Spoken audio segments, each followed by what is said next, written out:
This is a production of Only Hope Publications and is a work of the Churches of Christ. Hello and welcome. We're glad that you've tuned into this interview with Don Garey. He's from Ames, Oklahoma, and we look forward to discussing with him his previous belief system, as he once considered himself churchless. Hey Don, you doing okay today?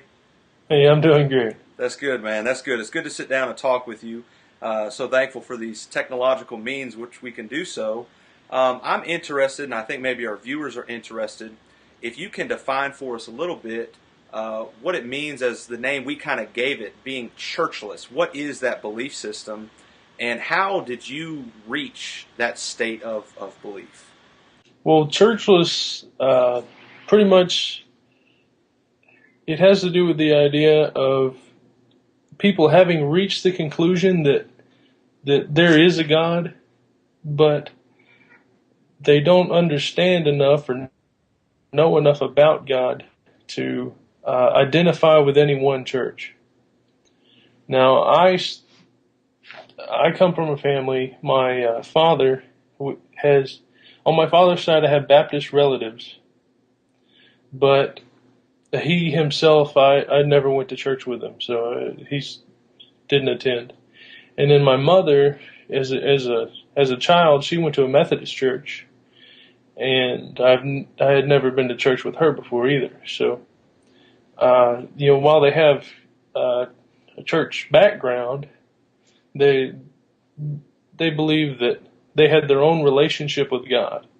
And so, anyways, this is the household I grew up in, and so I didn't have a lot to go with, other than having a book in my hand and some relatives who knew a lot more about the Bible. But as far as reaching this churchless state, I'd never had any interest in religion at all until I had some neighbors. I was about 10 years old, and I attended a First Baptist church with them. It was the first church I ever attended. And, I liked the experience, and I can remember, walking down the road singing church songs. 10 years old, just songs that I liked or whatever. And I didn't really understand why my family didn't attend church. And they just never showed interest. I remember one excuse in particular was that my father was a truck driver, and so he was only home for one weekend a month. And so we didn't go to church because of one of the 2 days that we had with him, which, it didn't make any sense for the other weekends. But anyway, so I had gone to a First Baptist church when I was 10, and then when I was 12, I went to a Southern Baptist church, different church, same town, just curiosity, I guess. I met some kids in school that had gone to that Southern Baptist church, and I wasn't content. It was okay. I went there. I can remember going through the Bible classes and everything, but it just didn't make sense to me how they could be content where they are in the Methodist church, the Catholic church, the Lutheran church, those churches in town. Everybody was just okay with everybody else doing their own thing. I kept having questions about, what do they do different? Why aren't we all in one building? And so that didn't last long. I went there for maybe 6 months and then quit, lost interest. And then we moved. When I was 15 years old, we moved to a town where I had some more family living in town, some aunts and uncles, and they went to a Calvary Baptist church. And so I started attending over there on Sundays and Wednesdays, and just took an interest in their program. And I fell right back into that same brick wall as to why are we here and not with them. Nobody could answer my questions as to why aren't we fellowshipping with the Methodists? Why aren't we doing things with them? What are we doing differently? Nobody paid attention enough to my questions to even try to answer them. But and then a year later, I gave up on that, and I went to a Methodist church because I was interested in a girl, 16 years old, Um, That'd be 11th grade.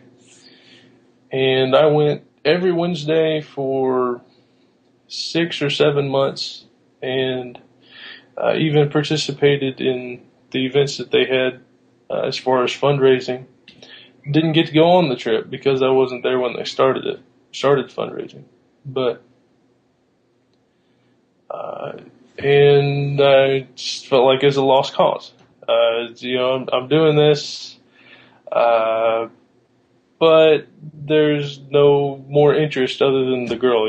It's just pointless. And so, once again, I fall back on that idea that all these people are doing all these different things, but nobody really knows what they're doing. How can I trust any one person who, when they can't tell me why they're doing something different than the next person? It sounds like what really drove you to that state was just religious confusion that you were seeing before you in your family. Yeah. It sounds like churchless defined is really just almost saying, well, these organized religions are in contradiction to one another. It does not make sense as to how they can be in contradiction with one another, but yet still serving a God who is perfect and all true. So I'm going to choose to just believe in God rather than pursue any one of these religions who all think that all of them are acceptable, even though they all contradict each other. Is that kind of? That's exactly right. Basically, I played up my own ignorance. I just thought that, if all these other people could study the same book and come to different conclusions, then how can I learn anything from the book? How can I expect to read it and be right if all these other people can't make sense of it themselves? And so it's, I viewed organized religion as kind of a lost cause. The Bible itself, I never really spent any more time in it because I looked at it as though I knew I would just get confused like all these other people. And so I just kind of abandoned it. But how far reaching do you think this is, Don? I mean, how common is it? And if it is common and if it is far reaching, why do you think this is the case? Do you think many people find themselves in your situation where grandma, grandpa from this side go here, grandma, grandpa from that side go here, mom and dad do different things at different times, have different beliefs? I mean, is that the main reason here? What do you think is the cause, and is it indeed common? Yeah, I believe that this is actually very common because even amongst my friends who, some of them were atheists, some of them called themselves agnostics, which I myself was borderline agnostic because I didn't know. I had just decided that there was, and not having any proof one way or the other, but or any conviction. But I had friends who their family would, on Sunday mornings they wouldn't go to church, but they'd watch a televangelist or something, and so that was their church for the day. And basically, spending as little time as possible on a spiritual subject, just enough to satisfy that guilt that you get from believing in a God and not spending any time with any interest in it. But I certainly believe that it's very, very, very common and very prominent because people just won't make time for God. And I think that's very prevalent today. It's kind of convenient, if you will. I mean, because obviously, because of the confusion that was there, it was going to take some work, which, indeed you ended up investing, which we'll talk about in a moment. But, I mean, you can't just, to find the truth, you can't just lay back and take the convenient route, which it sounds like. Do what? Right. That was my way of life, was just sitting back and taking the convenient route because, I didn't do anything other than what I had to do. I didn't go out for, that was just part of my character also because I didn't do anything as far as school or extracurricular activities. I just did what was expected of me and did my own thing. Right. And that's pretty much the way my family works. So. And so it sounds like this trickled down, this belief maybe that you had and approach to God and to the truth, trickled down to the other areas of your life. As you said, it was just kind of your character and just in other attributes. But, I mean, you and I went to school together, and, brother, you work hard, man. So my question is then, is the culture driving those who practice and hold to the belief system of churchless, or is it the other way around? Do you think the churchless belief system is driving more so the culture? What do you think comes first? I'd certainly say that the culture would come first, because, we're independent people. We want to do our own things, and in any business or economy class, that's something we study in particular, is how other cultures are very group oriented, but America's always been, and I'm sure will continue to be. Everyone wants to be self-made. I mean, that's the American dream, is to build yourself up, to make yourself the top dog, and as we see it here, you don't want to have to make time for God. You're spending your time focusing on yourself. We have a very self-oriented society. So, Don, how do we, you and I and the church, how do we approach these folks who, are very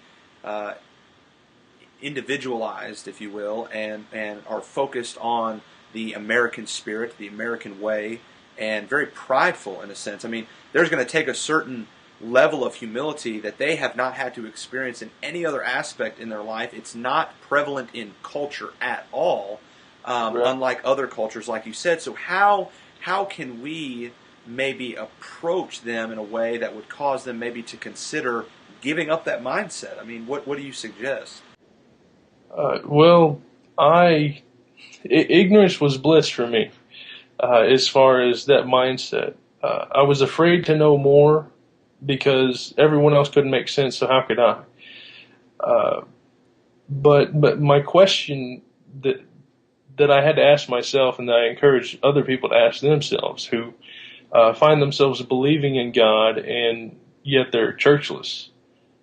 How can you please a God whom you're not doing what He asks you?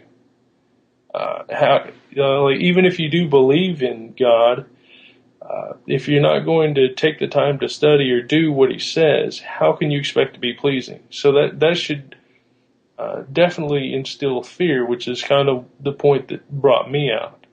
It sounds like you're almost saying play to the person's pride and to the individual nature, and kind of challenge. Okay, you are prideful and you're very individualistic. So here's a question. Answer it, and maybe let that seed in the Word of God as you present to them Scripture. What's your response to this? And it sounds like that's what you did. Right. I had a lot of doubt and a lot of questions as to where I would go, or where anyone goes when they die. Of course, heaven and hell's prominent, so that came with the belief in God, was the belief in heaven and the belief in hell. And so then you ask yourself, well, how can I be saved? Well, you just go with the general idea, because this is something that everybody believes, is that you have to believe in God. And so instead of getting your facts from the book, you're just taking the most general, most accepted things, and that'll make it all right, instead of going to the source and making sure. But it's illogical. So what then changed you? Because that's how you were thinking. Obviously the Word of God, but I'm wondering the influences in your life that encourage you to obey the gospel. And how long have you been a Christian, Don? I've been a Christian for 6 years. It is my second year of college. I met Katie, and we worked on a project together. And here's how they got to study with me. What had happened was that we worked on this American history project together, as a debate over abortion, actually. And I didn't know one way or the other, and so I chose the pro-choice side. She took pro-life, and we had to get together to organize a PowerPoint to do this debate. And so she suggested that we got together at the annex to their church building, which their fellowship hall, and her dad's office was there, and he ended up getting a study with me.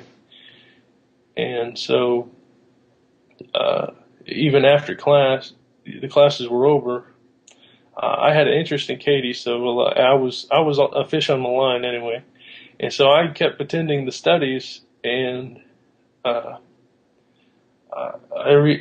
reached this decision that light bulb moment is to when this came across. This was the point. This was the light bulb. Is that so?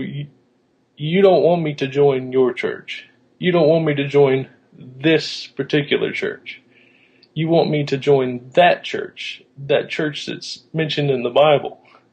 And so, I wasn't just bolstering a number for a congregation. I was being added to the church mentioned in the book. It sounds like you had people that cared about you. Obviously, Katie, and those who don't know and are watching this, Katie is now your wife, and you all have a beautiful family and beautiful little girl. And obviously, Katie's dad took an interest in you. So people took an interest in you and in your soul. And as you were saying before, the religious organizations made no sense. They were all contradictory, and they were all, like you said, just wanting to add a number to themselves.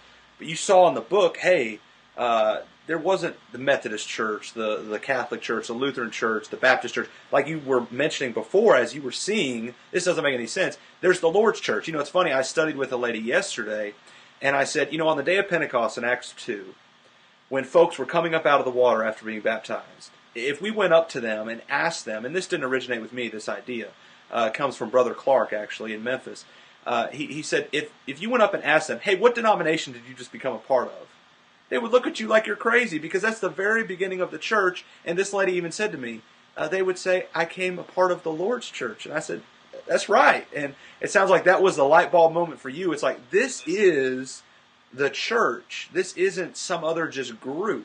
And that's just excellent. I'm so glad that took place, that you guys got to work on that debate together. And obviously you became a Christian and my brother.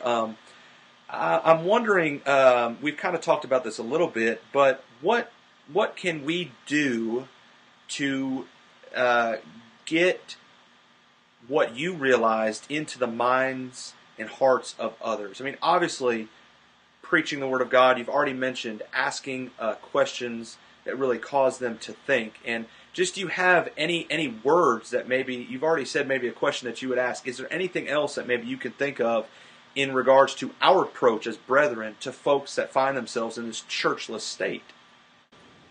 Yeah, we talked a little bit about our individualistic society. Well, we're also becoming an all-accepting society.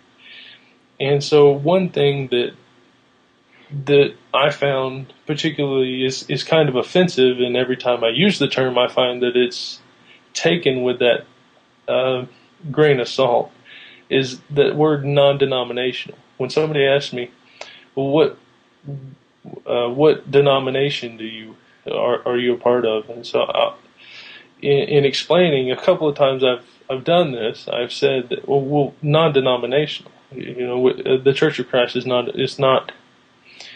And so my suggestion and my realization that I've come to is that our society takes that we're naming ourselves after what the others are doing, and we shouldn't do that. We're setting ourselves apart by setting them apart. And what we need to do is set ourselves apart. And so instead of being non-denominational, setting ourselves apart from them, we need to focus more on being the New Testament church. Instead of categorizing ourselves apart from them, we need to categorize ourselves, set ourselves apart instead of setting them apart from us. I think that's absolutely excellent. I a long time ago stopped using the term non-denominational, not for the same reasons you just mentioned, but you really have caused me to now think some, because like you said, we're not defining ourselves based upon what we're not compared to others. We need to be defining ourselves based upon what we are as we see in the book. And so that's excellent. I started using the term pre-denominational to just kind of get people to think like, look, we're going back before the denominations. But I like even what you've suggested even further. Let's just drop denominations altogether from, in certain cases and just make it plain. Look, denominations have nothing to do with us. We are the New Testament church. Yeah. And I appreciate what you've suggested, because I run into folks who are churchless a lot. Like you kind of mentioned, truck drivers, guys that maybe want to hear a lot about God are in the truck, and they're not really concerned about finding somewhere to worship and gather with the brethren. They're not concerned with finding folks to provoke unto love and unto good works.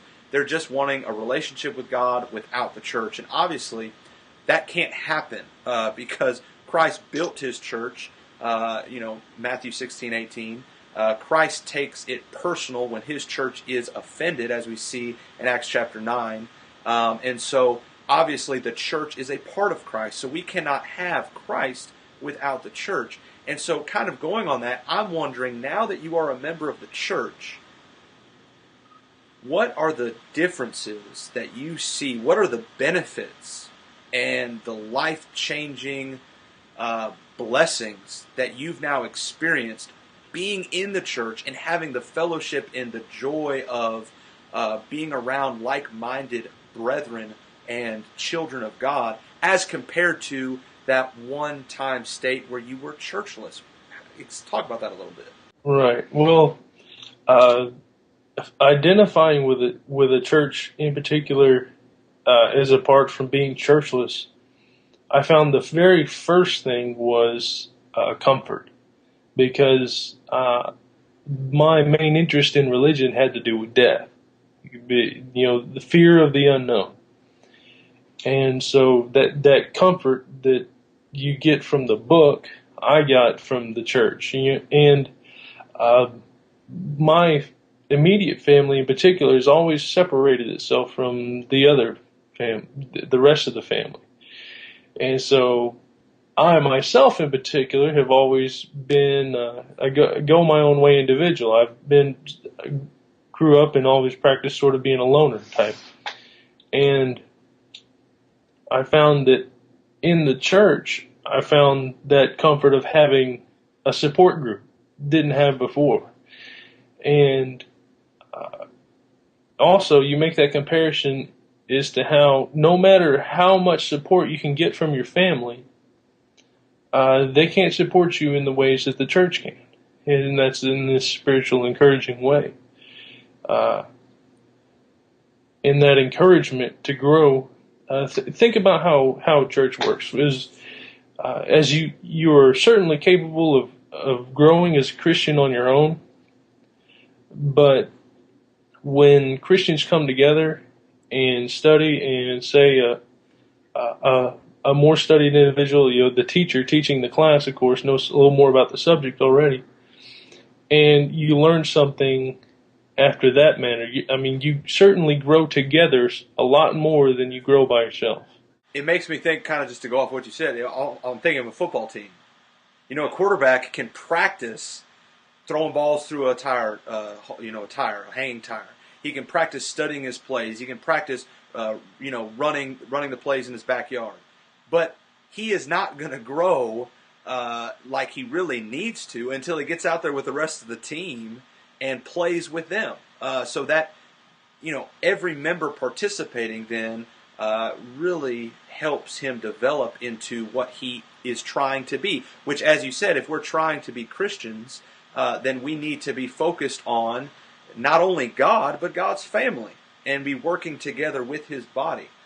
So that's just excellent. Do you have any other things you'd like to say, or any other advice, or just any other words at all?